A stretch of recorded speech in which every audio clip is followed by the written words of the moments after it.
Teori mimetik. Hai semuanya, kembali lagi dengan Indah Novianti. Nah, untuk pembahasan video kali ini, Indah akan membahas mengenai teori mimetik. Sebelumnya, Indah ingin mengingatkan untuk kita semua tetap patuhi protokol kesehatan dengan cara 3M, memakai masker, mencuci tangan, dan menjaga jarak. Selamat menyaksikan. Untuk pembahasan teori mimetik, yang akan kita bahas adalah pengertian mimetik, sejarah mimetik, tokoh teori mimetik, bagaimana teori mimetik, contoh karya sastra berdasarkan teori mimetik. Pengertian mimetik. Istilah mimetik berasal dari bahasa Yunani mimesis, yang berarti meniru, tiruan, atau perwujudan. Secara umum, mimetik dapat diartikan sebagai suatu pendekatan yang memandang karya sastra sebagai tiruan atau pembayangan dari dunia kehidupan nyata. Mimetik juga dapat diartikan sebagai suatu teori yang dalam metodenya membentuk suatu karya sastra dengan didasarkan pada kenyataan kehidupan sosial yang dialami dan kemudian dikembangkan menjadi suatu karya sastra dengan penambahan skenario yang timbul dari daya imajinasi dan kreativitas pengarang dalam kehidupannya tersebut. Pengertian mimetik menurut para ahli. 1. Plato. Plato mengungkapkan bahwa sastra atau seni hanya merupakan peniruan, mimesis, atau pencerminan dari kenyataan. 2. Aristoteles. Ia berpendapat bahwa mimesis bukan hanya sekedar tiruan, bukan sekedar potret dan realitas, melainkan telah melalui kesadaran personal batin pengarangnya.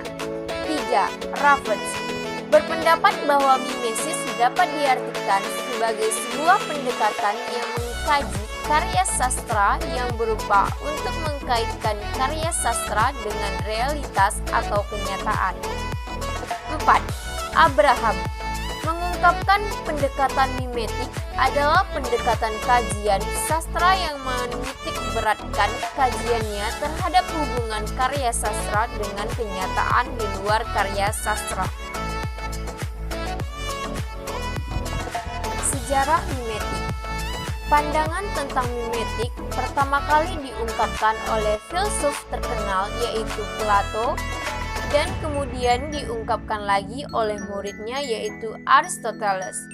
Plato berpendapat bahwa seni hanyalah tiruan alam yang nilainya jauh di bawah kenyataan dan ide. Menurutnya lagi, seni adalah suatu yang rendah yang hanya menyajikan suatu ilusi tentang kenyataan dan tetap jauh dari kenyataan. Berbeda dengan Plato, Aristoteles menyatakan bahwa tiruan itu justru membedakan dari segala sesuatu yang nyata dan umum karena seni merupakan aktivitas manusia. Dalam sebuah penciptaan, sastrawan tidak semata-mata meniru kenyataan melainkan sekaligus menciptakan. Tokoh-tokoh teori mimetik. Plato, Aristoteles, Meyer Howard Abrams. Tokoh mimetik lainnya yaitu Levin dan Raffles. Tentang teori mimetik. Dalam teori mimetik, terdapat 3 metode yang dapat digunakan dalam kritik mimetik, yaitu kepada kelompok masyarakat tertentu, terutama masyarakat yang disebut dalam karya sastra diberi angket tentang keadaan sosial budaya masyarakatnya, baik masa lalu maupun masa kini.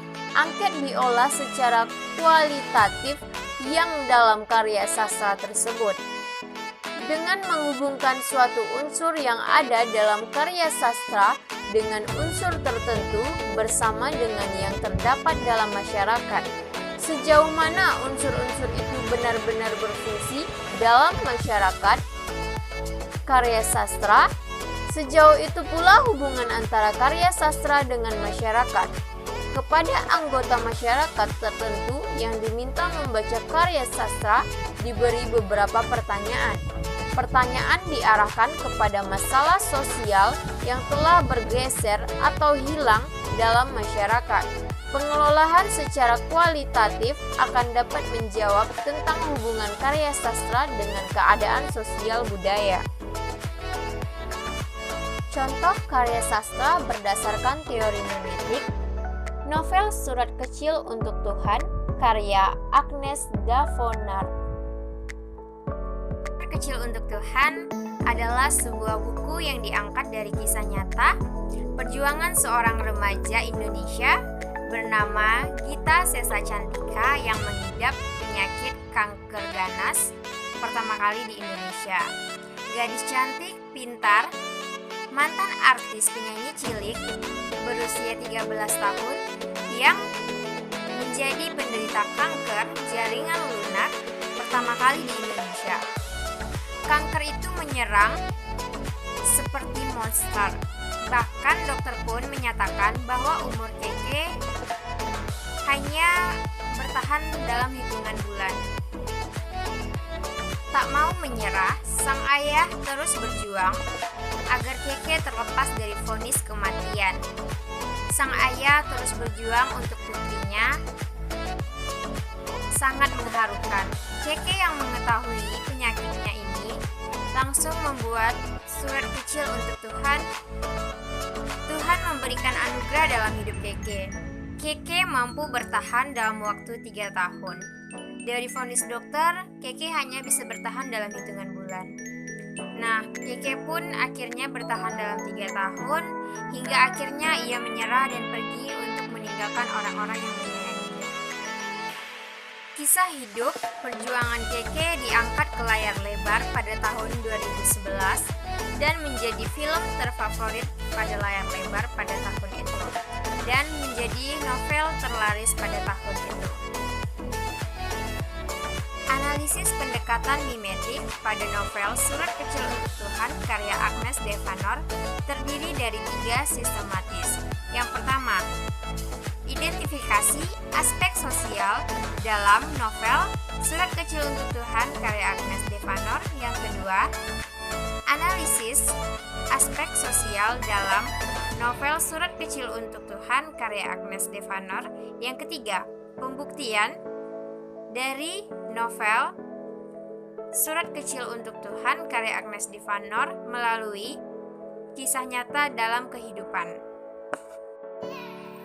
Di dalam novel Surat Kecil untuk Tuhan karya Agnes Davonard sangat banyak memiliki aspek permasalahan sosial. Nah, di dalam novel ini menceritakan sosok ayah yang begitu sangat perhatian terhadap putrinya, yang berjuang untuk kesehatan dan kesembuhan putrinya dari vonis kematian. Beberapa aspek masalah yang diceritakan dalam novel ini yaitu: yang pertama, penghinaan dari seorang anak kecil kepada Keke yang menghina bahwa ia adalah monster. Yang kedua adalah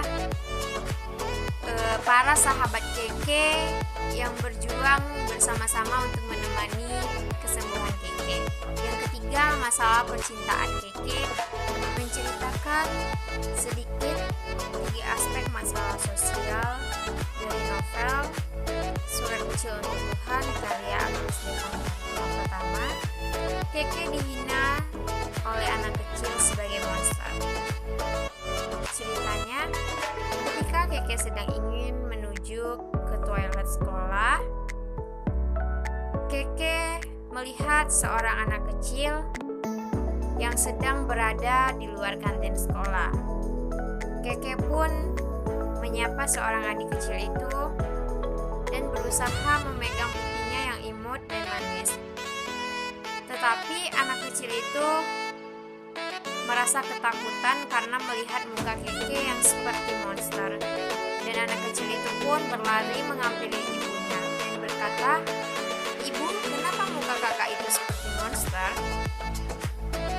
Keke pun merasa sangat sedih karena mukanya terlihat seperti monster. Dan adik itu merasa ketakutan melihat muka Keke.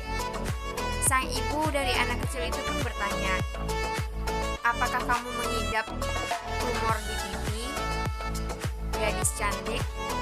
Keke pun merasa sedih ketika sang ibu dari anak kecil itu menyebutkan bahwa Keke memiliki penyakit tumor yang membuat mukanya jelek seperti monster. Akhirnya Keke pun kembali ke kelasnya. Nah, permasalahan kedua yaitu sahabat Keke yang menemaninya. Nah, di sini sangat jelas diceritakan di dalam novel Surat Kecil untuk Tuhan karya Agnes Devanor bahwa teman-teman Keke berjuang bersama-sama untuk menjaga dan untuk menguatkan Keke dalam proses kesembuhan Keke.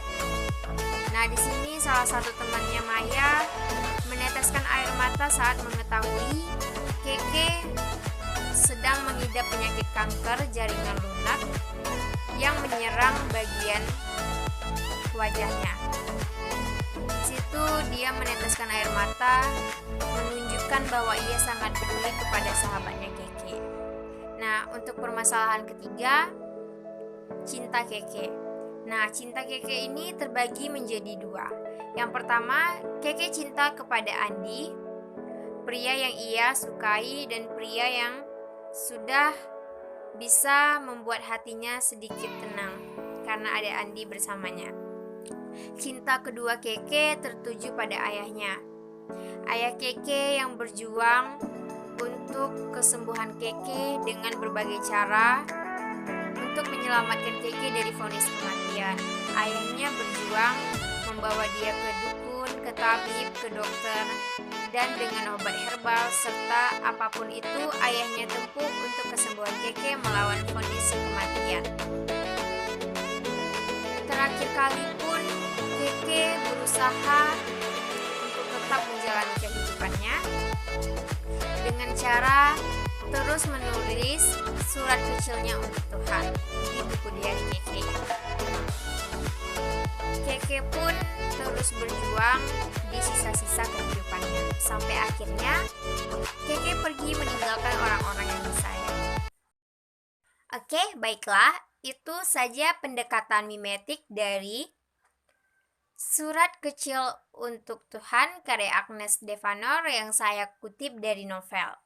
Nah, semoga pembelajaran kali ini dapat bermanfaat untuk teman-teman semua mengenai teori mimetik. Dan sampai jumpa. Jangan lupa untuk tinggalkan jejak, like, komen, dan subscribe. Dah.